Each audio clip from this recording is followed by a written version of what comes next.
Hey guys, KiwiSylveon, and welcome back to the Demon War. We're back with James's route, and oh boy, the angel made a big boo-boo.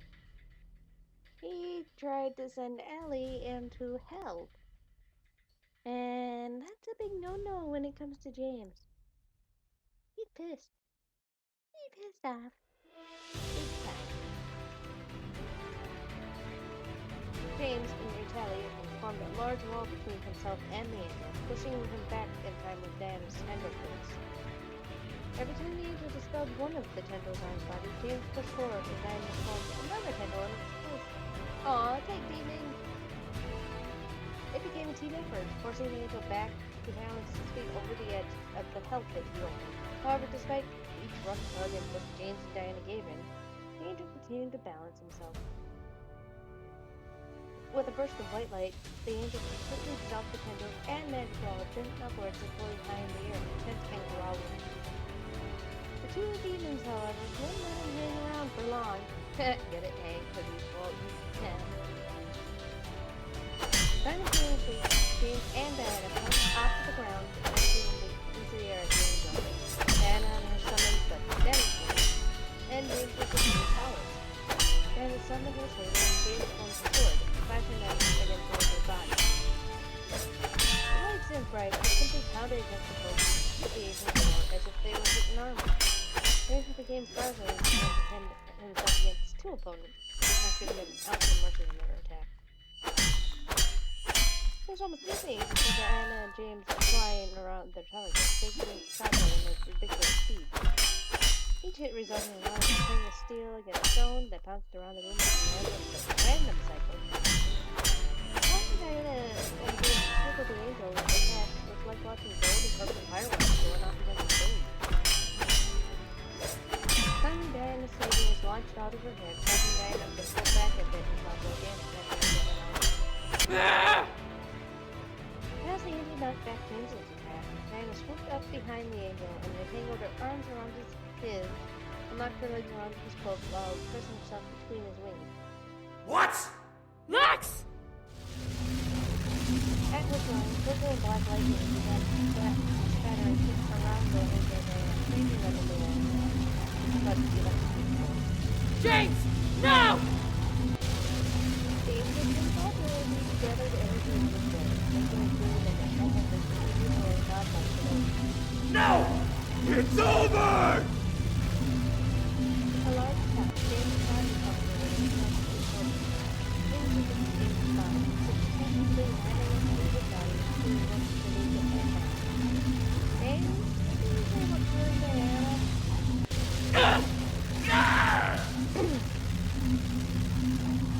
Golden purple lightning wrapped around the angel, both from Diana's felt and James' blade, turning the loose ice back to burning his bones.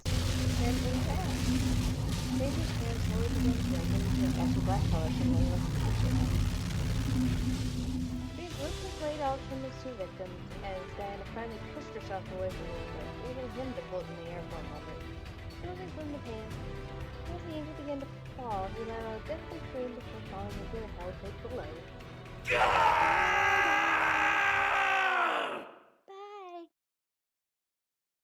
The angel's body vanished into the hell pit, where a large burst of red and orange flame burst from its opening. The chaotic streams of devils erupted from the pit as the flames began to die out and vanish. Soon enough, the pit slowly closed itself, having been fed a proper body to seal it away. I collapsed onto my knees, feeling the drain of the entire situation hit me like a ferocious wave. It was over. It was over at last. For how long? The entire situation became a chaotic mess. James forced the angel of fate into the pit of hell. This means James was free. What about the angel? Too many questions running in my head, but stopped as James landed beside me and knelt down to me, lifting my chin and making me look up at him. He looked worn out, panting for air from the experience, but still had a kind smile. It was so satisfying, feeling James with me. I barely had noticed the black scar in his chest vanish from his skin as I became lost in his eyes in relief. It's over now. could only nod, feeling the slow growth of relation trickle into my chest as I looked up at James. He was alive, we were still together, and the angel was gone. If it wasn't over, I was sure the other angels would have come at us. I wrapped my arms around James, relieved that everything was over and we were at peace at last. Diana, however, let out a pained grasp from where she had fallen, gripping the open wound on her stomach and panting. James and I looked over in surprise as Diana began coughing out blood and calling out. Settle! Uh-oh. James is like, oh fuck. On her command, a burst of white light emerged from in front of her body before revealing her half-angel guard, looking around him at the new surroundings and locking his eyes down at his fallen mistress. Isaiah! Quickly, Sato dropped to his knees and placed his hand over her wound while he wrapped an arm around her shoulder and back. Diana winced and continued to pant for air, gritting her teeth. What happened? Who did? Shut up and heal me. Sato nodded in quick obedience before muttering to himself and closing his eyes. White energy flowed through his hand and into Diana's wound. To my astonishment, the wound slowly began to close and zip together like it was never there. As Diana let out a sigh, she closed her eyes and relaxed into Sarah's arm, laying her head against his upper arm. Sarah let out a breath of relief as well, moving his hand beneath Diana's knees and lifting her up bridal style. Ah. What's with the glare? James and I stood as soon as Sarah did, facing him as he turned toward us and glared hard at James. I gripped onto James's hand, stepping forward to be between the boys as Sarah began to walk toward us. What happened? Take a guess. We fought an angel. It has been properly disposed of. There's a proper way to dispose of angels? James, you're explaining to me that later. There in the room once again chilled as Sarah kept his stare on my fiancé, a faint white glow surrounding his body. It faded, however, at his mistress's voice. Settle. Sarah looked down to see Diana looking up at him and bringing a hand to his cheek. The tension in his eyes faded at the sight and feel of her actions, making me release the fearful breath I was holding in. Without another word from against my incubus, Sarah turned and walked around me and James. As he reached the door, however, he turned his head toward us. It would seem that your destiny has been broken. Well done. How do you know this? Sarah didn't speak again before leaving us alone. James and I watched him leave before relaxing into each other's arms, with me laying my head on James's shoulder. I could only remember Sarah's words as he vanished into the dark of the castle hall. Sarah was right, and James had enough power to break his stone destiny and him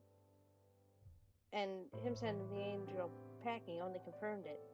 Thank God. It's over. Yes, it is. James and I held each other tightly, taking in the situation. The war was over, the angel hunt for James was apparently over. We were safe now, and we could go home. All we could do now was let out a sigh and cherish the silence that followed. We would go home soon. It was over. The war was finally over. As the smoke cleared, we were victorious. The soldiers left standing were ones to cheer in victory. The sky became littered with the howls and cries of the joyful and happy. The tyranny of the Demon Lord had ended. But what now? Home was now possible. We could go back to the human world and we could live our lives as we wanted. It was something I desperately wanted, yet my body was not ready to make the journey just yet. We had to celebrate the success of the war, after all. As the full moon rose over Lilith Castle towards the dawn, the entirety of the demon world celebrated with endless drink and food, laughter and dancing. It was so unreal, but the courtyard that I could see was filled with smiles and happy faces.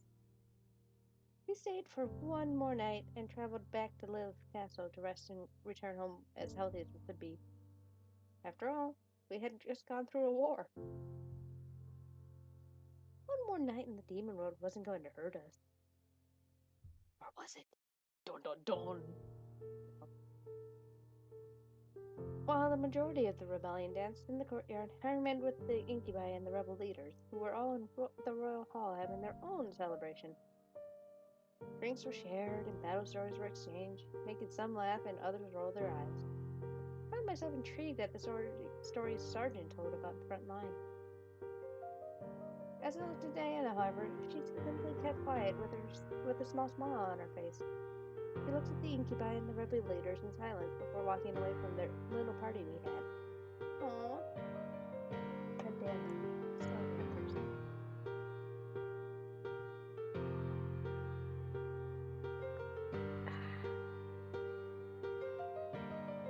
As if she knew I was staring at her, Diana looked over at me and slightly gestured with her head to follow her. Do it! Since she canonically dies in Sam's route, because Sam is canon. Durr. I followed, curious as to where she was going. I made sure to remain quiet as I separated from the rest of the group and didn't follow her. Wow. And followed her out of the room into the hall. It was her journey. Diana didn't speak a word. Yeah, I could see Allie sneaking away from the others, since they would be all busy with their trainers, joking, talking, probably talking to their respective other future in-law potentials. And yeah, well, yeah.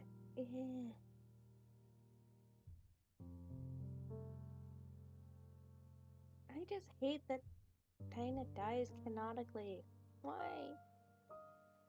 If she didn't die, then I would be able to say that Sam and Violet did that, and then in my world, Diana dies too. Oh well. Even Sarah didn't follow her. Most likely being told that she wanted to speak to me alone. Or because James could easily shove a sword up his ass. That too. Diana led me through the castle, up a couple of set of stairs, into what looked like to be a royal bedroom with a balcony. Have we gone to Skyhold? Was this a guest room? It was untouched, and I could smell the very scent of smell the very faint scent of dust. Why did she bring me here? Are you trying to seduce me? Are you trying to seduce Allie, Diana? No, no, no. No, no, no. It's almost a repeat of the end of the first game.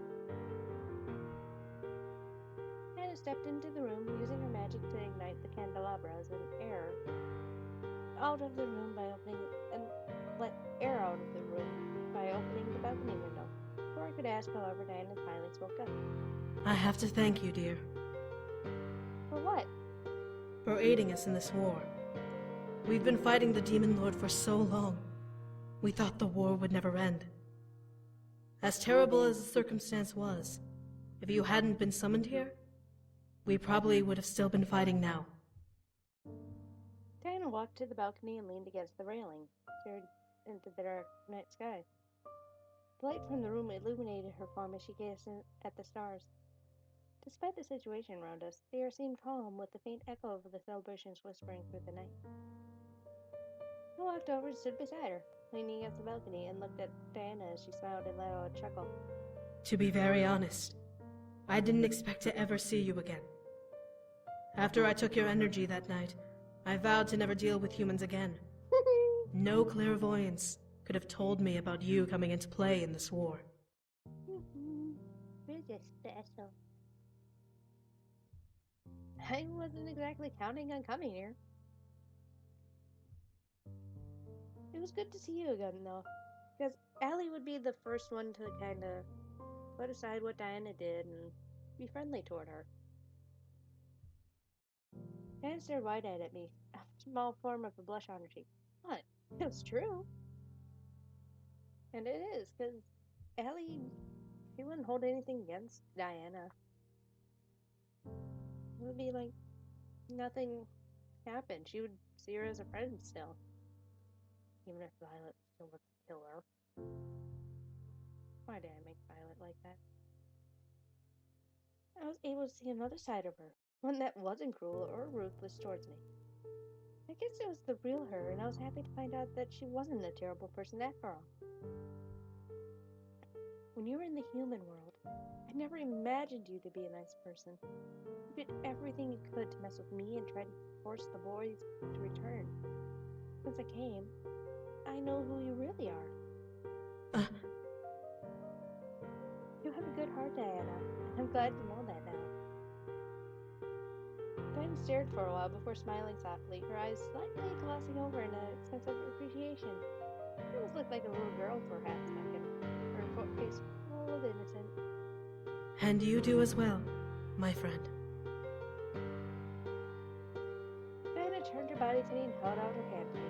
I smiled back and took her hand, gently shaking it before pulling her to me, surprising her. I wanted to hug her, so I did.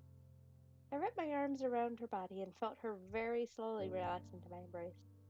With a small breath and what I assumed to be a purr, Diana wrapped her arms around me and hugged me back.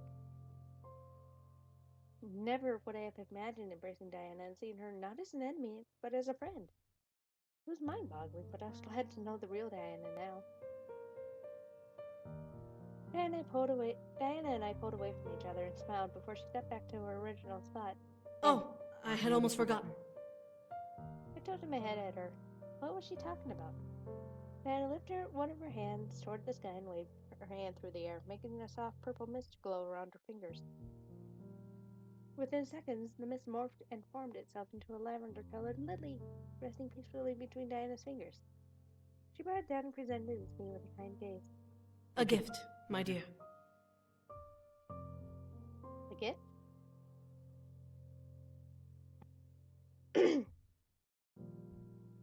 I slowly took the flower out of Diana's hand and inspected it visually.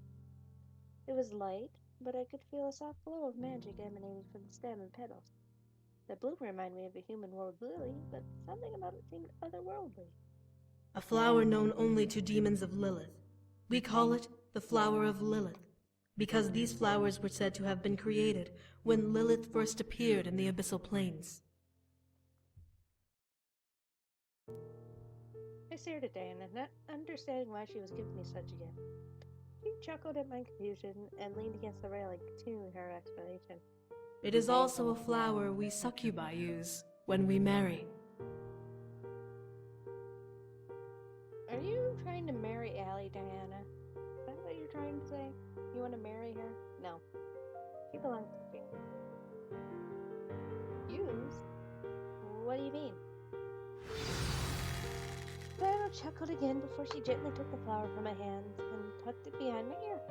As it settled against my ear, I felt mist circle my head and form a flower crown of lavender lilies. The way Diana looked at me made me feel like I was in my bridal wear already. A human you may be, but Lilith would have been proud to see you marrying one of her own. These flowers represent her blessing, and may only crown the worthy. I felt a blush run across my cheeks. This was a blessing?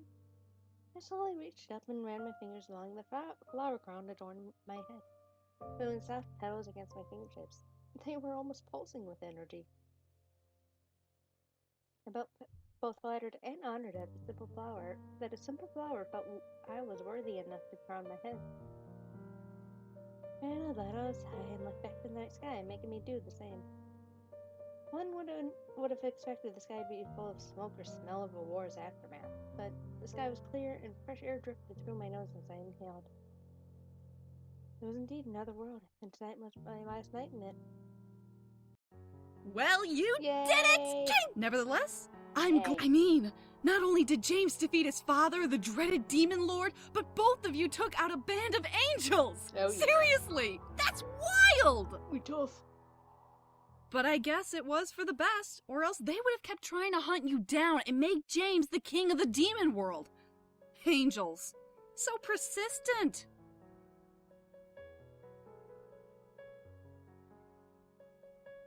That's right, something. Anyways, After you would think the entire world united under one banner, the Lilith crest, Diana became the sovereign of the entire plane, accepted and loved by practically everyone because of her devotion to the world and her bravery in the war. Sero, as devoted as ever, remained by her side as her loyal bodyguard. And Heidi's wrong. When I do it, I'm gonna hook them fuckers up. Diana became one of the most beloved rulers in all of Demon World history. Her natural heart of gold led her to lead the world to a prosperous future, one filled with peace and happiness. Yay! The other rebel leaders supported her, eventually changing the caste system of the world and slowly working their way towards a plane as equal and peaceful as it could be. We did it. Diana had her suspicions, of course, as any monarch would, but if they had any sort of bad thoughts about her before, they certainly didn't during the recreation of the world. And I believe that is James and you returned home and prepared once again for your marriage. Everything was taken care of before he found you, so no one knew the wiser. Yeah. Huh? How? The wedding was perfect. The reception, even more so. Everything that happened to me before the wedding was completely washed away by the nerves that rushed through me and the joy I felt when I finally said I do. As the wedding bells chimed and the cheers rang through the air as James and I finally kissed, I could almost see my future laid out before me, and it was gorgeous. I could go on and on about the wedding and the honeymoon, but honestly, after the war, I was more concerned with living my life afterward. Our lives escalated to new heights as we officially became husband and wife. James helped the Anderson toy company skyrocket through the business world, now an official Anderson heir. I stood beside him, aiding him in every way possible. As for me, I began to go through my own success in life, to dedicate myself to becoming exactly what I wanted to be. After all, my husband was the CEO. Nothing was barred for me. If I put in the same amount of work as I did in the demon world, that was going to be okay. Yeah, Allie would actually become a writer, like Damien does. He becomes a writer, but Allie would more do like nonfiction instead of children's stories. She would base books off of what she and James have went through, and not really say anything. And plus, she would just be happy just writing. A little known fact, Allie loves writing. That's one thing she loves more. Well, not loves more, but she loves it just as much as she loves James. Not a little less. However, there was never a day that went by that I didn't think about what was happening in the Abyssal Plains. It was a heavy chapter of my life, one that tested the love between me and James. The memory of the angels that chased after us would always run shivers down my spine, reminding me that at any moment an angel could lash out at us once more.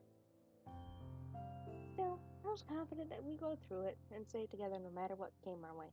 Demon, devil, angel, it didn't matter to us. We were unstoppable together. Faint memory of my own power slightly tingled through me every time I grew confident, eagerly reminding me that I had strength of my own. I would never let anyone come between me and James ever again. But maybe a wall. Since, he works, you don't? Maybe. The slow settling of it all rumbled in my mind as I laid in bed, holding James close to me. I was so happy to see him every morning. Even more so now to occasionally glimpse the wedding ring resting on his finger. Oh, he's so cute. I couldn't help myself from brushing my fingers over his gorgeous black rock, staring at his both eyes. How did I ever deserve it? It seemed so unreal, putting him close to me. How lucky was I to have a man who was not only strong, but also intelligent and charming, all in one package. The demon part of him almost became an extra dab of cream on the top. Whenever I looked at him, my heart would overflow with joy.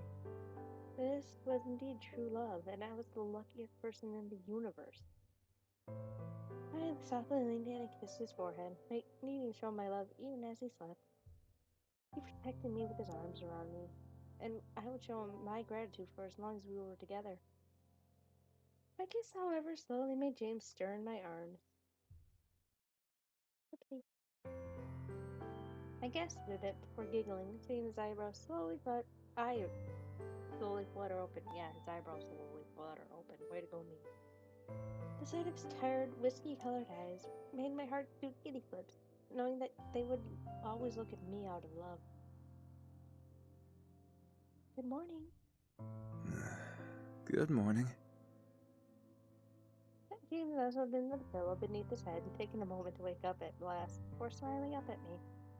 I smiled back, sliding my body closer to James and nuzzling his chest. Oh, did you sleep?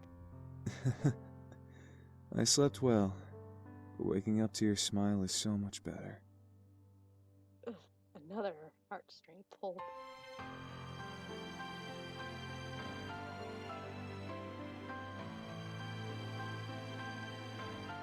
Holy fuck, Twitter, stop exploding. A red blush ran across my face before I buried my face in James' shoulder, making him laugh and hug me against his chest. That intense hum that rumbled in his chest made me smile despite the embarrassment on my cheek. My husband experienced this every morning, waking in his arms and feeling completely within. He had gently kissed over my head before squeezing around my waist, making me look up at him and become lost in his loving gaze. What about you? I let a cheesy grin paint across my face before pecking his chin with my lips lightly, making him stare wide-eyed at me in surprised amusement. Sleep was good, but I'd rather be awake with you. James chuckled and kissed my forehead, hugging me tightly to him. Well then, what shall we do today? Huh? Don't you have work? James shook his head and caressed my cheek lovingly. I unconsciously nuzzled his palm, loving the warmth radiating from it as I stared at James, patiently listening. I managed to grab a couple days off. How many days?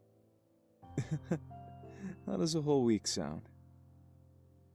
I grinned and squeezed him tightly in a hug of my own, making him laugh a bit and kiss my nose sweetly. You're all mine for a week? For a whole week. Though I'm all yours regardless of that. To hear him claim that made my heart skip a beat. No one else laid claim to him but me, and I was thrilled at that. I rested my head on his chest, listening to his heartbeat as he cradled my head to him and rested his cheek against my hair. So, any ideas? We could go into Chicago and watch a couple of shows, or we could even fly out somewhere if you want. You can do anything? Anything you want. How about morning sex? Can you give me that, please? I thought for a moment, trying to decide what to do. There were so many things available to it, but as I felt myself melt into James' embrace, I closed my eyes and rubbed my head against his neck. How about we lay here for a bit and decide later? With a nod and laugh, James gave me a loving squeeze and shifted to make himself comfy, allowing me to use his chest as my pillow. While the idea of adventure was enticing, we could save it for when we were ready to really get out of bed. As my beautiful wife wishes. I love you, James. James lifted my chin slightly and stared deep into my eyes with an adoring gaze and smile, making every part of me practically swoon at the sight. I love you too. More than anyone in the world. I will always be here beside you every morning and every night for as long as we live.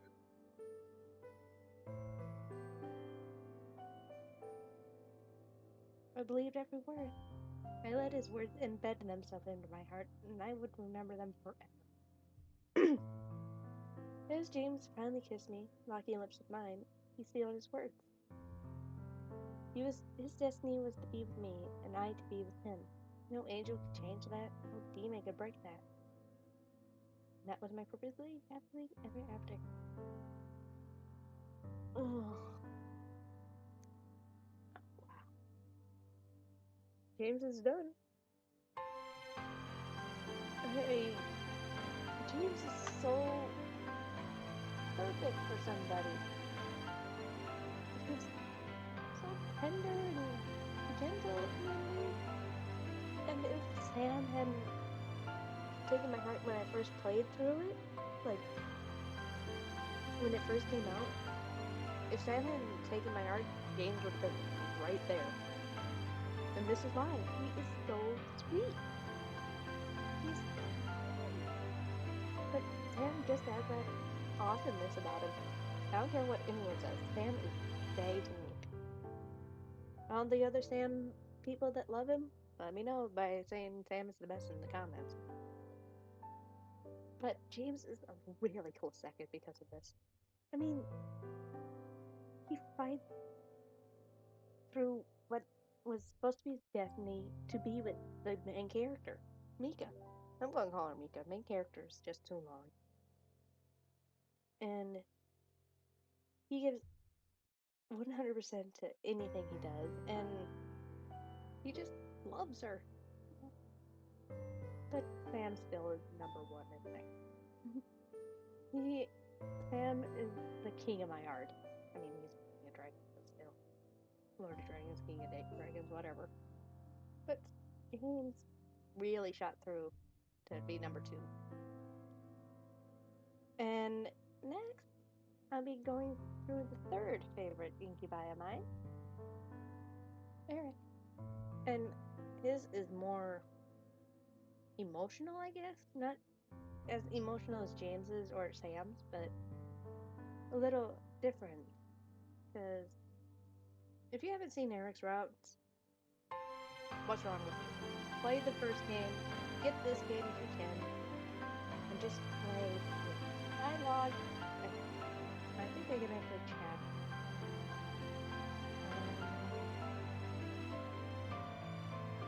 Let me just see. You're seeing my mouse. Let me just take a peek. You probably haven't seen anything.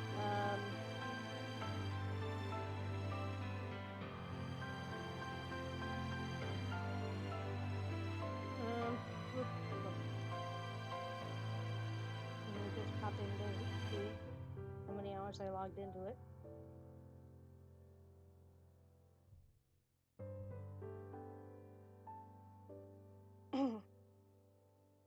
I have put in 230 hours into the first game. 120 so far into the second. And oh my god, that is just worth a lot.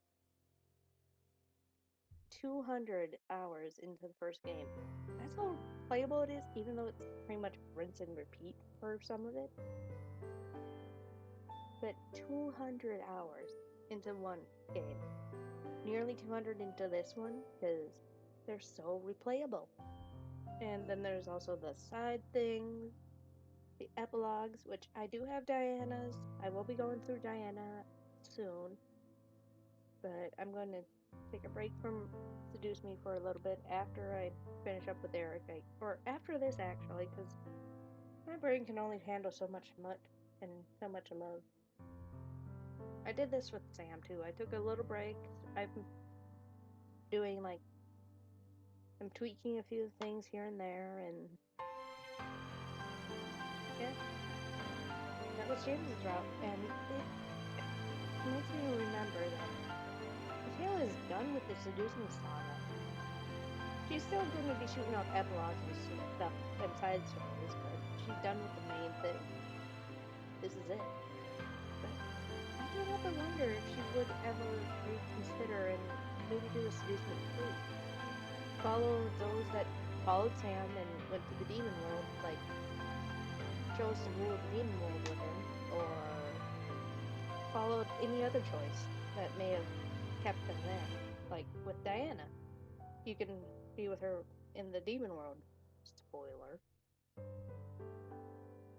Yeah, so I will see you guys eventually in probably a few other games, so yeah. Remember to leave a like, comment, subscribe, and I'll see you guys eventually.